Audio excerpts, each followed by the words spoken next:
Jonah, first and foremost, got a tweet from your mom after the game on Saturday in East Lansing, and she said, "I wish I could have been there to give him a big hug and deal with that." But she was watching from a distance. What are your conversations like with your family after games at BYU?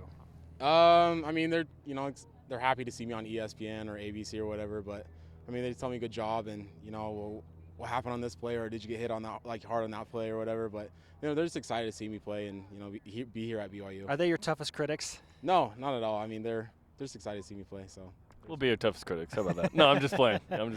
Michigan State was a big win. You guys celebrated hard in the locker room. That was awesome. Yeah. Where were you amidst all of that celebration and the dancing? So I had to come out and do the interview with you. So I went out and did the interview and came back in. So I was kind of like on the outskirts of it, but I wasn't dancing at all. I don't dance or anything, no. But I was just watching. You're not even the Macarena with Ty Detmer? No, I was just watching. It was funny to watch. How old are you? I'm 20. He doesn't do the Macarena. He was like 10 when it came out, right? If that. I don't know. I think that's older than Jonah, that song, quite Seriously. honestly. Let's talk about there's games to evaluate. That's fine. We'll do that in a minute. Yeah. Kalani's dance moves, Ty's dance moves. Yeah. What do you think? I don't know. I mean, Be careful what you say here. I really no, really. I mean, everybody was doing their thing, so you can't hate on everyone's own individual things. So. Jonah's 6 games into his BYU career, so he's like, yeah, everything's great. No, it was fine. They're good dance moves, like I say. So Let's talk about what happened on the field against Michigan State. When you try and prepare for the Big Ten defending champions in their place, it's hard not to be a little intimidated about going across the country, but BYU didn't play that way at all. So what was the mentality going into the game? I think we knew it was going to be a big game. Excited to play, Michigan State at their house. We're just confident. It was a good week of practice, and we prepared like extremely well. So went in there confident and just played the way we can play. Are you guys used to?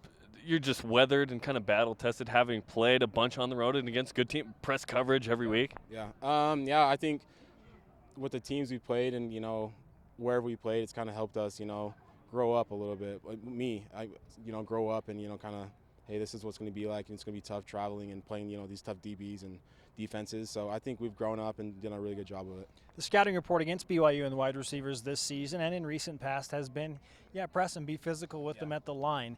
How have you, along with the rest of the wide receivers, worked with wide receivers coach Ben Cahoon to make amends for that and to get better at getting off press coverage? Yeah, we work it every single day in practice. We know we're going to get a lot of man and test it at the line. So coach is really working us on, one-on-one, how to get open on the routes and what, how to, just to be ready for it. But I don't know. It's tough, one-on-one, these DBs and Michigan State DBs, Mississippi State DBs are good DBs. So it's a work in progress, but I mean, we're getting better every week. How much focus have you guys put in and how much pride do you take in blocking downfield right now, because the rush game is working quite effectively? Yeah, so it's pretty much you don't block, you don't get the rock. So that's how it is. I mean, I learned that a long time ago, but Jamal's a great player. I mean, he's going to make moves or whatever. He's going to create separation and, but yeah, you don't block, you don't get the rock. I love that. And we've had that as our mantra on our show for a long time. So it's good that you guys are catching up to that. What's it like when Jamal Williams is bearing down on you as you're blocking downfield, as you kind of see him coming out of the corner? I don't know. I try to just let him do his thing. I mean, I try to wall it one way and let him read it, but he's Jamal Williams, so he's going to make something happen. Just don't push the dude in the back. You learned that after game 1, right? I learned that after game 1. And that was still debatable. Yeah, I don't know. It was a bad play. I was kind of got caught in the game, so I don't know. Here with Jonah Trinnaman, BYU wide receiver, and you are establishing yourself as one of the go-to targets for Taysom Hill, if not the go-to target, given the recent past. What is your relationship like with Taysom after 6 games in terms of, hey, throw me the ball, I'm open? No, I've never been a throw me the ball kind of dude. I'm just happy to be here and help out in any way I can. But are you the first wide receiver to be a don't throw, like, hey, throw me the Anti-Keyshawn ball, not be a throw me the ball I'm guy? not saying I don't want the ball. I'm not going to be the guy like in the huddle, tagging, pulling on Taysom's jersey, throwing you the ball and be an annoying dude. But I don't know. I'm just, happy to do whatever and make plays when it comes my way. So that's what I kind of try to focus on.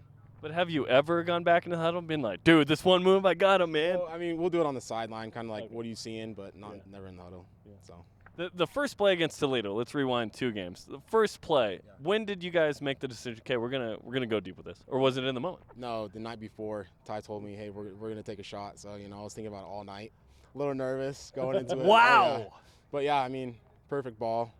You know, I just was able to just run under it, so it was nice. What was that moment like as you catch it and you're like, hey, my first touchdown, man? Yeah, it was sweet. I mean, as I was running, I thought you kind of threw it too deep, but I mean, I just ran under it and made the play, and it was cool to see everybody, you know, go crazy, and the cheerleaders are going crazy, and just, you know, it was awesome, you know.